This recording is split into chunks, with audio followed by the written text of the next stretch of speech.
Assalamualaikum warahmatullahi wabarakatuh. Hai semuanya, kembali lagi bersama saya Sukmawati.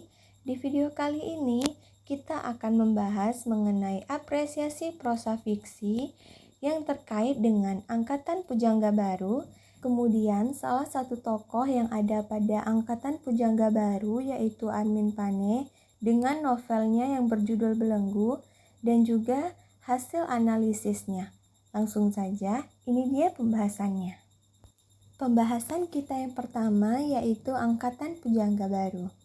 Angkatan Pujangga Baru lahir dengan terbitnya majalah Pujangga Baru pada tahun 1930-an. Angkatan masa Pujangga Baru ada karena bentuk perubahan yang kurang disukai pada masa Balai Pustaka. Karya sastra pada Angkatan Pujangga Baru mulai menyinggung mengenai masalah nasionalisme dan kesadaran berbangsa, di samping tema emansipasi dan pilihan individu. Tokoh terkenal pada masa Angkatan Pujangga Baru adalah Armin Pane, Sanusi Pane, Sultan Takdir Ali Sabana, dan lain sebagainya. Karya sastra terkenal pada masa Angkatan Pujangga Baru, salah satunya adalah novel yang berjudul Belenggu. Nah, seperti yang sudah disebutkan tadi, bahwa salah satu tokoh yang ada pada masa Angkatan Pujangga Baru yaitu Armin Pane. Armin Pane adalah seorang sastrawan Indonesia. Pada tahun 1933, bersama Sultan Takdir Ali Sabana dan Amir Hamzah, beliau mendirikan majalah Pujangga Baru yang mampu mengumpulkan penulis-penulis dan pendukung lainnya dari seluruh penjuru Hindia Belanda untuk memulai sebuah pergerakan modernisme sastra. Armin Pane meninggal dunia pada hari Senin, tanggal 16 Februari 1970 di Rumah Sakit Cipto Mangunkusumo, Jakarta. Selanjutnya, kita akan membahas mengenai sebuah novel yang berjudul Belenggu. Novel Belenggu merupakan salah satu novel populer Armin Pane.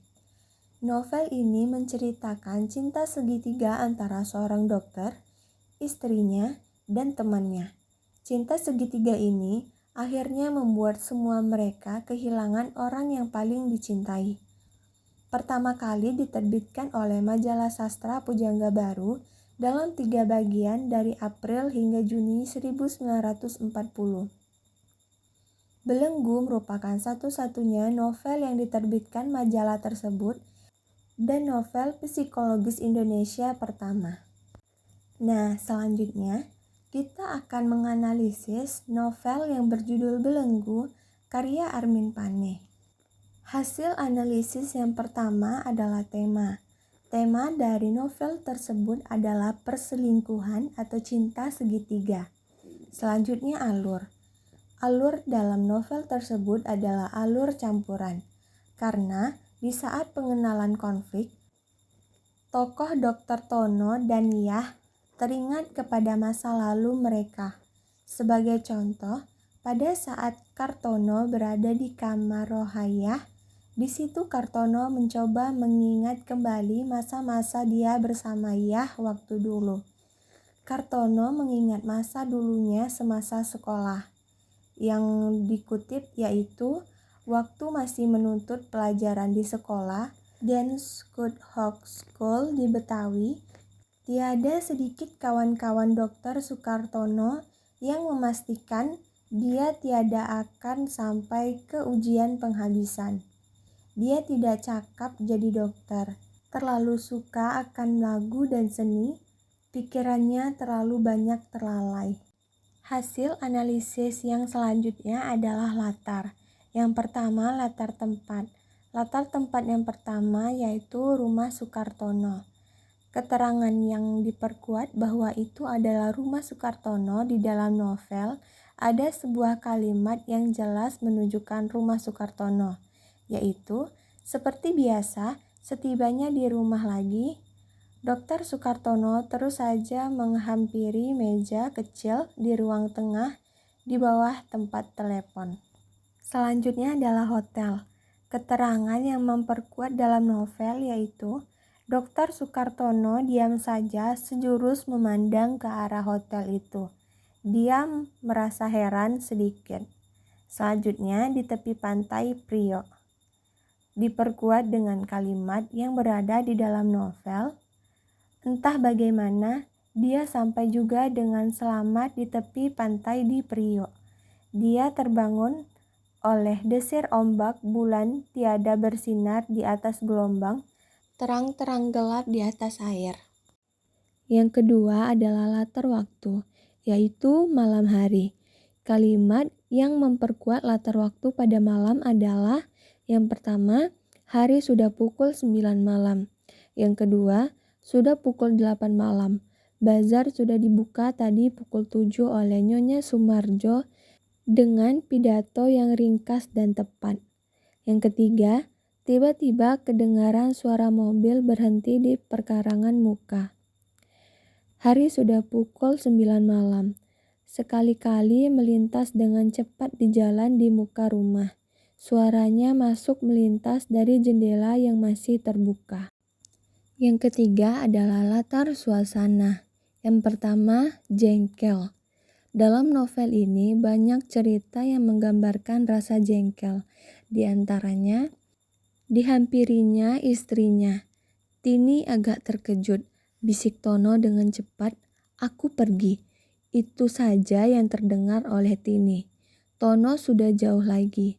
Pergi, buat apa dikatakannya? Hendak menjengkelkan hatiku saja.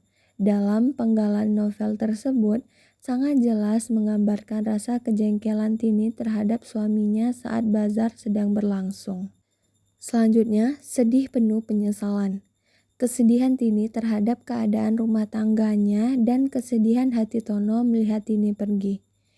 Yaitu, dalam hati Tono terasa sedih, bercampur duka seolah-olah baru membaca buku yang sedih, penghabisannya kemudian ditutup. Selanjutnya adalah marah.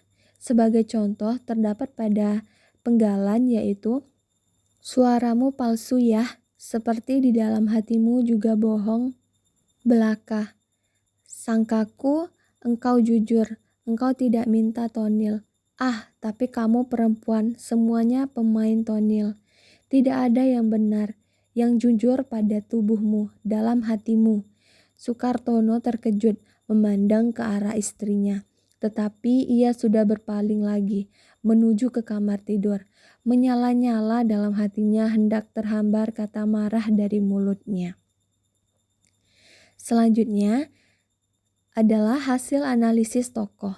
Tokoh dalam novel Belenggu yaitu Dr. Sukartono atau Tono, Sumartini atau Tini, Siti Rohaya atau Yah, Nyonya Sutatmo, Nyonya Sumarjo, Nyonya Padma, Putri Aminah, Nyonya Rusdio, Kartono, Hartono, Mangun Sucipto, Abdul, dan juga Mardani.